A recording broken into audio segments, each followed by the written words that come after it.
Hey everyone, welcome back to the channel. In today's video, we're taking a break from working on the C10 and we're actually going to pick up the donor vehicle for the LS swap. It's actually a 2001 GMC Sierra C3 with the 6-liter. Now, I found this on Facebook Marketplace. The guy only had a picture or two, very limited information about the truck. So I just essentially spammed him until he eventually gave up his number. And lo and behold, we're finally going to pick it up now. This is totally sight unseen. We kind of agreed on a price over Messenger, and I'm going to pick this thing up right now because he a load of messages.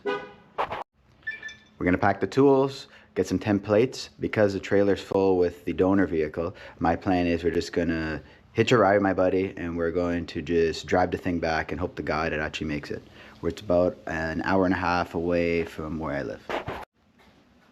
Packed a small tool bag, some templates, anything to just basically hope to God that it works. The guy promised me that it runs and drives pretty good. I'm just hoping it'll make the hour and a half journey from where it is to my house.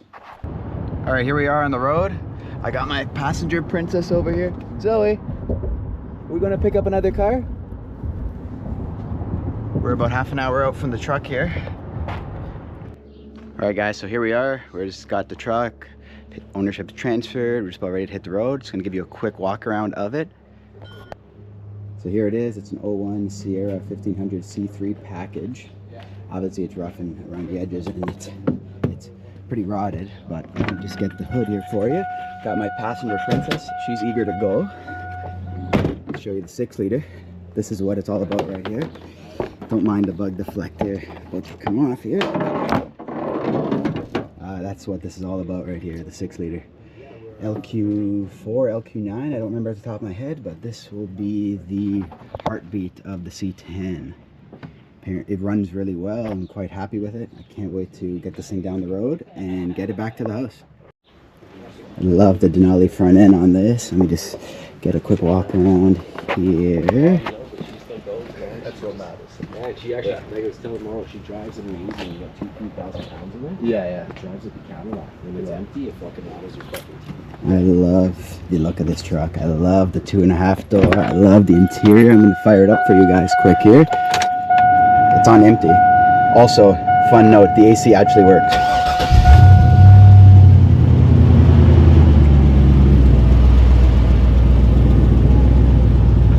Actually sounds really healthy. I'm quite happy with this, but it's on fumes. We're gonna head to the gas station right away before it stalls out.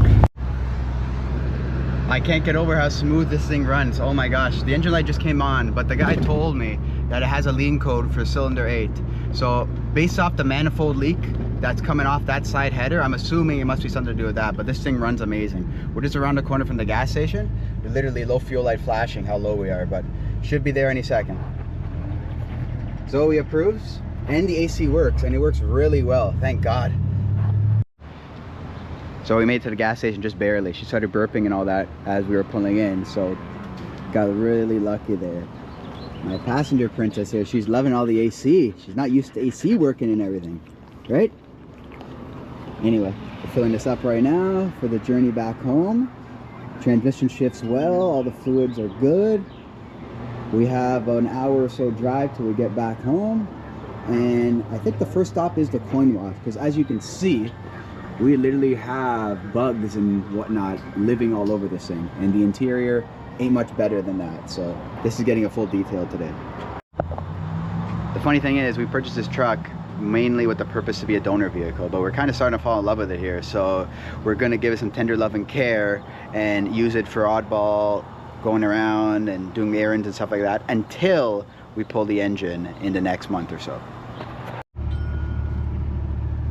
This dog's being extra clingy today. Look, she won't even want to leave the driver's seat here. I guess we're driving beside each other the way home now. Right, Zoe? This is quite the stress test for this truck. I'm in bumper-to-bumper traffic, and I haven't been able to go over 40 kilometers an hour, so nothing shows a truck durability than stop and go city traffic. It's one thing to go beating on it at high speeds and whatnot, but nothing's worse than stop and go, in my opinion. Well, we made it to the area. We stopped at the coin wash on the way home because we're gonna clean this thing inside and out. It has a bunch of like bugs and everything and dirt. It's still salt all around it now. And I'm sure you're wondering, Mauro, why you're cleaning a truck you're gonna rip apart. Well, I kind of like this thing, and I got some errands and stuff to do with it before I part it out, so I want to make this as comfortable as possible for the time I need it to work before it gets chopped up. Well, we made it home in the truck. It obviously performed flawlessly. I can't believe how well this thing drove. This is the best $1,000 vehicle I've ever bought in my life. So part of what I said earlier about me falling in love with this truck, it's obviously happening. So even though the intentions are to chop it up and take the drivetrain to put it in the C10, I think for the time being now that I needed to work on the road and drive around for a bit, I'm gonna make as many improvements to it, but without spending any actual money. For example, the window regulator stuck, so the previous owner just taped it up. So I actually have a spare one of these that I have extra for my Duramax. I'm gonna swap that into here. I'm going to resolder the LED for the instrument cluster. I'm going to give it a full detailing inside and outside. Well, maybe not the outside because the paint's all messed up and all that, but inside's gonna get a full cleaning. I'm not expecting a show quality truck, but as long as you something to get in that you don't have to go take a shower right after you get out of it. But I want to eventually swap this interior into my Duramax. As a joke, I had checked the heated seats and all settings work, high and low, on both sides. So that wraps up day one. Getting the truck from where it was to the house, washing the outside at the coin wash. Next is day two. Tomorrow we're going to improve this truck as much as we can without spending any actual money. All I bought was oil and filter. Everything else I'm going to try to improve without spending $1. Hey everyone, welcome back. We're day two here. I just cold started the Sierra. We're gonna go for a quick road test, take it around the block, get the oil nice and hot. Want to change the oil first thing because I don't know how old it is. I don't even know exactly what the mileage is on this truck because the LED for the cluster isn't working. So I'm gonna try to repair that today as well. But first things first, this thing definitely needs fresh oil. But this thing sounds like it has exhaust work or something like that. I know it's got a manifold leak, a slight tick, especially on cold starts and high speeds, but back here, I was looking at the muffler. Looks like it could be aftermarket or something like that. I gotta take a better look when I'm underneath. Sounds pretty good though. So road test complete, got it nice and hot, did a few pulls with it. We're gonna get some footage of drive time once I got it up to par. But anyway, we're about 1 liter of flow on transmission fluid here. So I'm gonna top that up. Remember, always top it up when it's hot, on flat ground. And similar setup to checking oil, but you want it to be hot and on flat ground.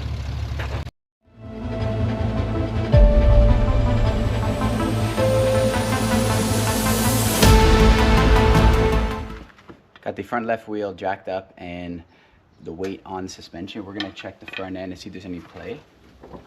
Left and right's okay. Steering wheel's locked. Up and down, seems to be okay. Take the pry bar, pry up to check lower ball joints. Seems tight. Push on the upper for upper ball joints. Got you sounds and feels pretty tight. I'm surprised. So we're under the truck, and as you can see, it's oil leaks galore everywhere. I don't even know where it's coming from. It looks like some from the oil pan, some from the oil filter, some from the rear pinion seal. The splash guard itself is pretty wet as well, but we're not going to worry about that too much, obviously, until the engine's actually out. So for now, just going to be draining the oil.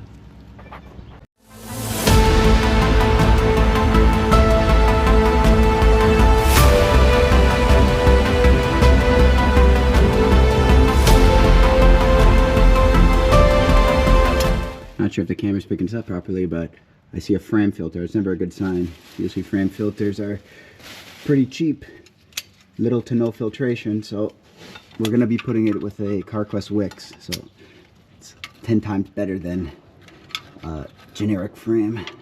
It's not even that tight, so maybe that's part of why it was leaking. This thing didn't even take any effort to actually remove. Looks like it's dark as mud. Wow, it's long overdue.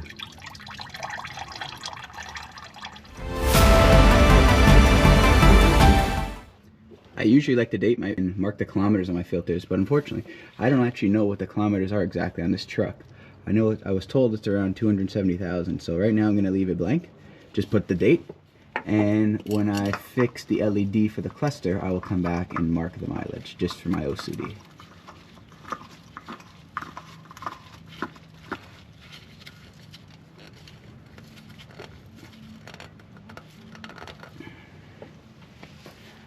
So I wouldn't normally advise you to pour oil while the truck's jacked up and on a 45-degree angle, but I'm pretty familiar with these engines, so they take about 5.7 to 6 liters to fill. So we'll get it to that point, fire it up, check the dipstick, whatnot. I'll pour a little less maybe, so when it's dropped down it'll rise, and we'll go from there.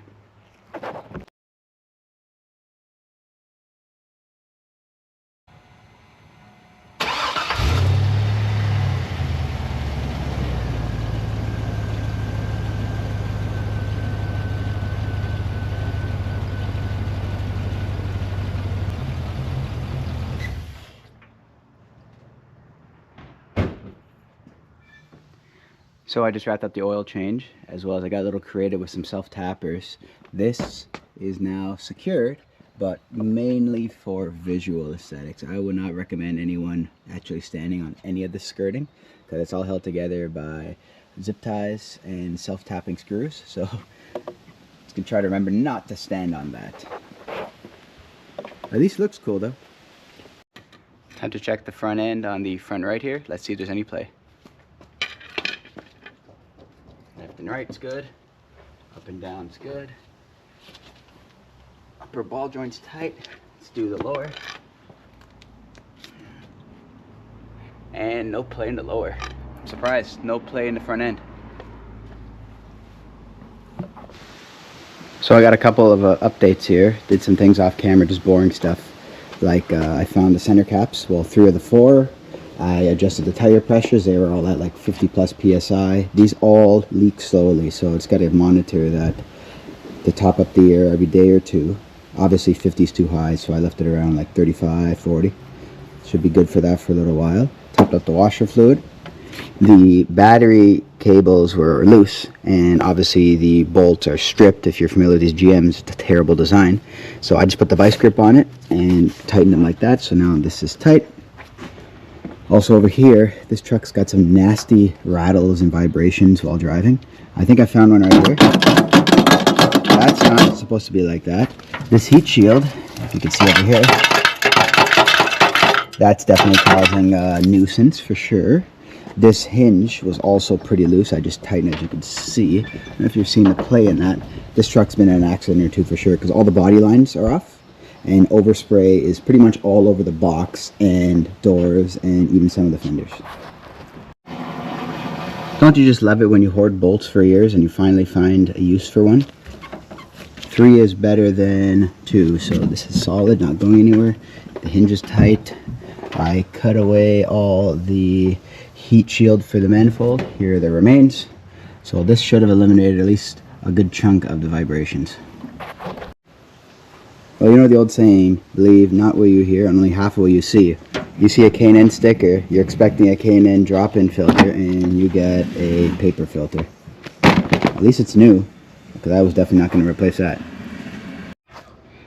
Next, we're moving on to the interior here. We're going to pull the door panel off and replace the window regulator. As you can see, it's all held in by tape. I have a spare one for my Duramax that I'm going to throw in here temporary, just so I can have access to the window. And so this is apparently just held in by a pair of vice grips. So let's go ahead and get this door panel off.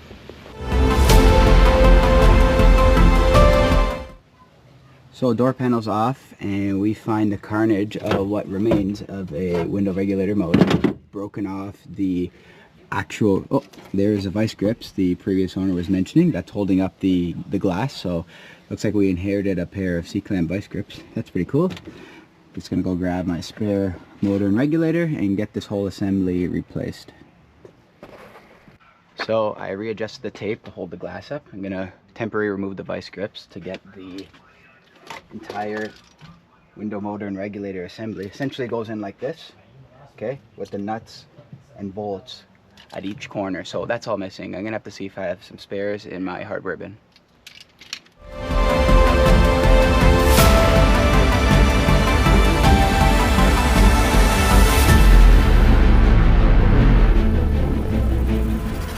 This is what I call top-notch redneck ingenuity right here. So I did indeed have a spare window motor and regulator, and it is indeed for this generation of truck. I took it off another 05 1500. However, you notice this little wiring mess here is because it's a passenger side one, so the motor is mounted on the left rather than the right. So I just simply extended the wires for the motor, and as you can see, Cycle the key. Up. And back up she goes. And that's how you make a passenger side window regulator motor work on the driver's side. Let's put it back together. See, at West Coast Connection Garage, we like to do the wrong things the right way. So we like to make our hacked up wiring mess look as factory as possible. Look at that. Right up to the factory harness, taped up, pretty nice. Next thing is we're just gonna put the door panel on and we move on to the next thing.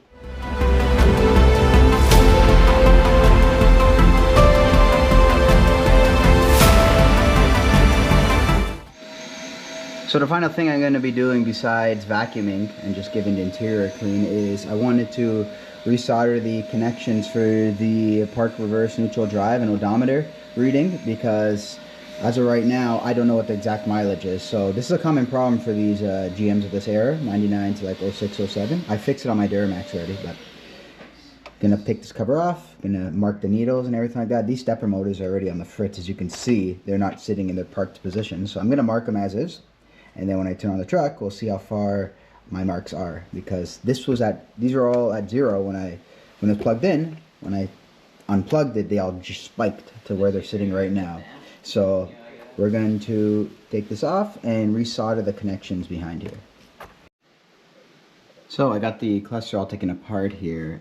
When I did my 05 Duramax and I rebuilt the cluster, the circuit board was laid out all differently, but based off research, it looks like the broken solder connections range from this row right here. So visibly I can see 1, 2, and 3 that have the solder almost cracked, if not broken off altogether. So I'm going to be doing the repair on 1, 2, and 3 solder connections in the hopes that that brings the park reverse neutral drive and the odometer back.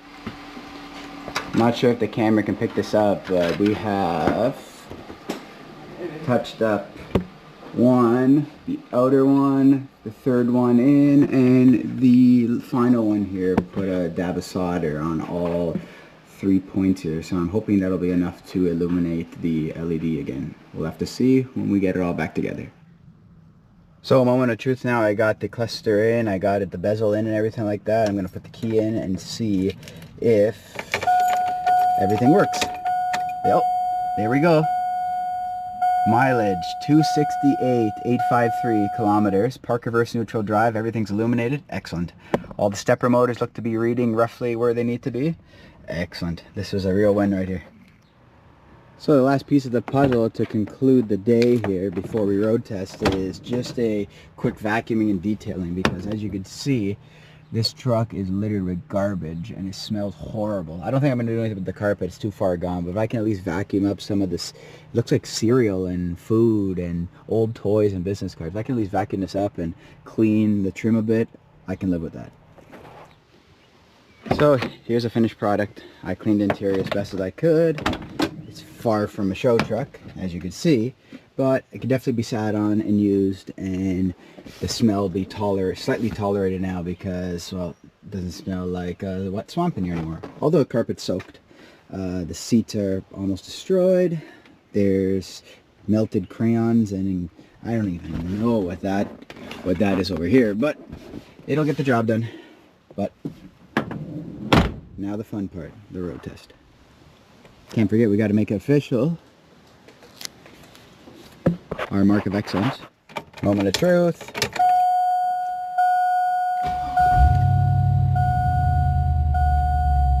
Surprised all the lights work too. Gotta love that sound.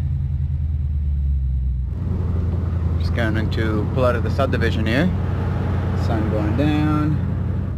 Good news is we've solved pretty much every single rattle that this truck had, thanks to the heat shield, that fender bracket, and whatever else there was earlier. I forgot, but it just drives like night and day now. Well, here we are about to open it up. Just getting onto some open road here. Getting away from civilization a little bit. Let's go.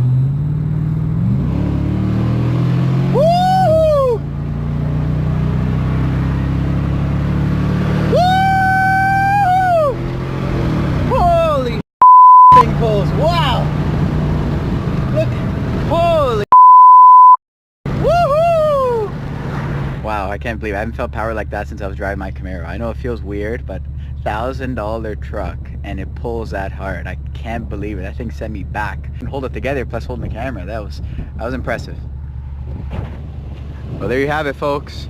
$1,000 GMC Sierra 1500 C3 donor vehicle for my 79 C10 that we're fixing up. But just to recap, we bought it for $1,000, fixed it up as best as we could without spending, well, almost $1. All I bought was $30 worth of engine oil. But we fixed the window regulator for free. We fixed most of the bulbs. We fixed skirting. We topped up transmission fluid, power steering fluid, greased the front end as best as we could. But there you have it. Thanks for watching, guys. Please check back again soon where you'll be seeing this in an upcoming episode, but the engine will be coming out. Don't forget to like, comment, and subscribe for more videos like this. Thanks, guys.